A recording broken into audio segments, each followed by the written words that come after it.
존경하는 애국 국민 여러분, 안녕하십니까? MTS 국가홍비전략연구소 대표이며 나라 바로세우기 운동본부 본부장 민계식입니다.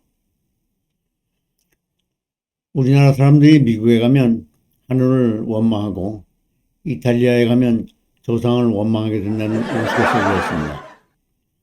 미국은 땅덩이도 넓거니와 옐로스톤과 요세미테 국립공원 등 자연의 수려함에 천연자원의 풍광까지 더해 천혜를 누리며 세계의 패권 국가로 군림하고 있고, 이탈리아는 조상들이 세워놓은 유서 깊은 지역들을 찾는 전 세계 관광객들이 뿌리고 가는 돈만으로도 잘 살 수 있기 때문입니다. 그러나 정작 미국이 부러운 이유는 따로 있습니다. 미국은 동서양의 문명국에 비하여 짧기는 하지만 자랑스러운 역사를 갖고 있는 것입니다. 초대 대통령 조지 워싱턴을 비롯해 국민들이 존경하고 우러러보는 정치 지도자들이 길비합니다.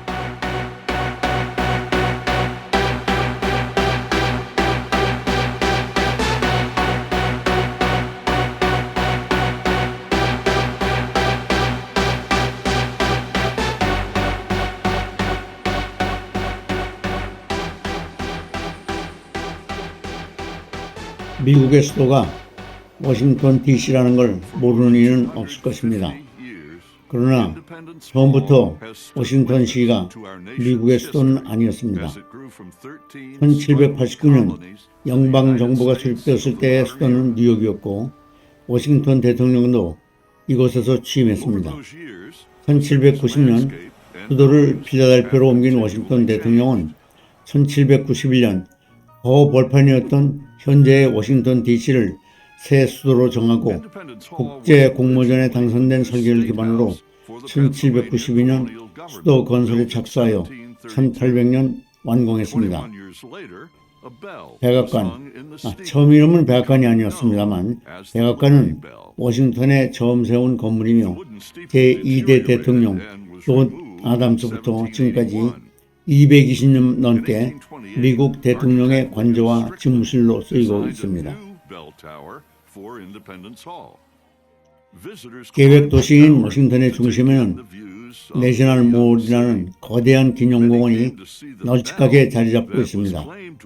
워싱턴시의 랜드마크 중 하나인 워싱턴 기념탑 주위에는 미국계 50개 주를 뜻하는 50개의 성저기가 펄르고 있으며, 50개 주는 워싱턴을 중심으로 뭉쳐있음을 상징하고 있습니다.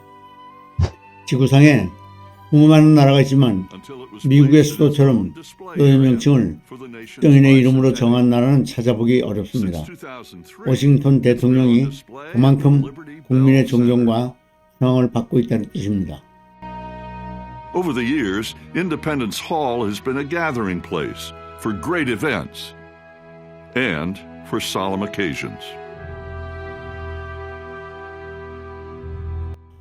워싱턴은 버지니아주의 작은 농장주 가문에서 태어났습니다.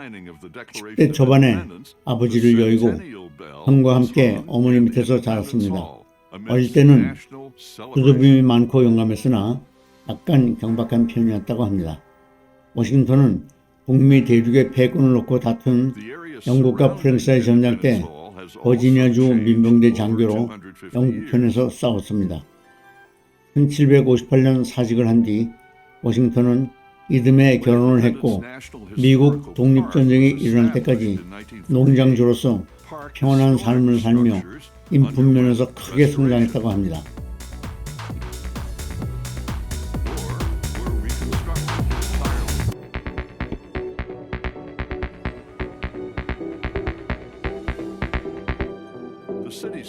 역사가들의 인물평에 의하면 워싱턴은 부분보다는 전체를 볼 줄 알고 외양보다는 본질을 파악할 줄 알며 판단을 낼 때는 균형을 우선시했고, 무엇보다 공동체의 이익을 무겁게 여겼습니다.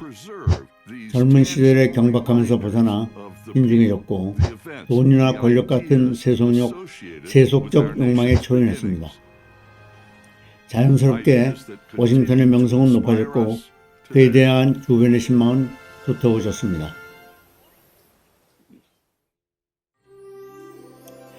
독립전쟁이 일어나자 13개 주의 대표들은 독립전쟁 중 임시정부격인 대륙회의를 구성하고 대륙군, 즉 독립군을 창설한 뒤 워싱턴을 총사령관에 임명했습니다. 그러나 민병을 중심으로 조직된 식민지군대가 세계 최강을 자랑하는 대영 제국의 정규군을 이기리라고 보는 사람은 많지 않았습니다.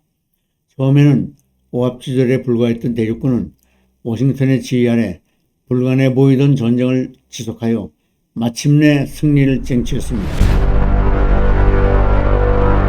전쟁 기간 아메리카를 대표하는 대륙회의와 대륙군 총사령관인 워싱턴의 관계는 미묘했습니다.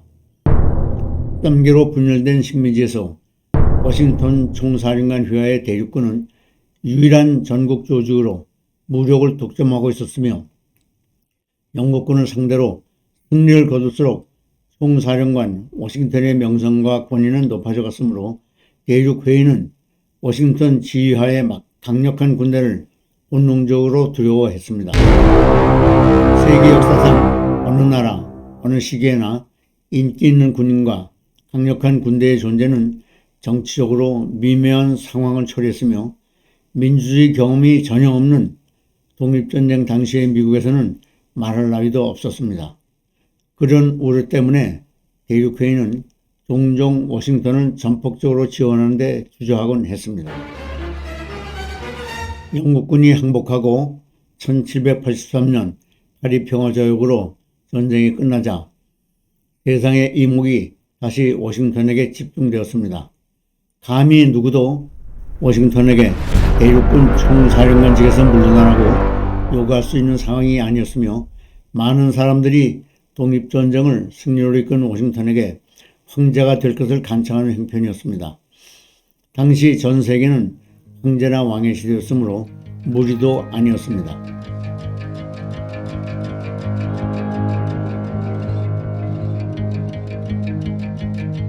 그러나 워싱턴은 독립의 대의와 민주공화국의 이상을 잊지 않았습니다.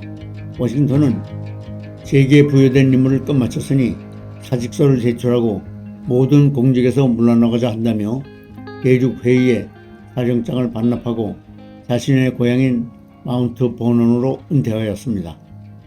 국민이 선출한 문민정부가 군대 위에 존재해야 한다는 공화국의 이상과 국가가 위기에 처하면 모든 것을 바쳐 위기를 해결하고 일상으로 돌아간다는 이상적인 국가 지도자의 참된 자세를 몸소 실천하는 것입니다.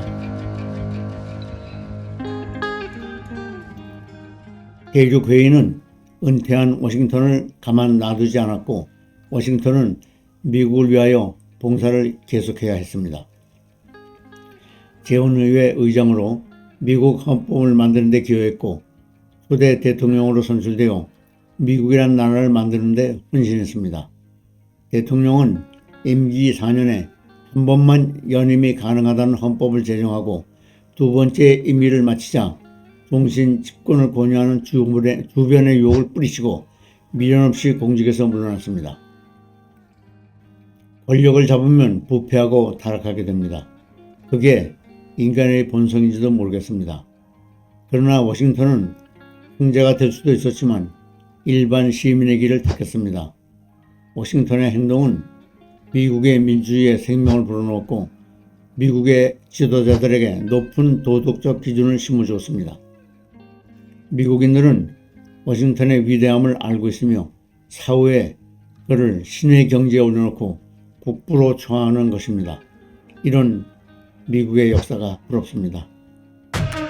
감사합니다.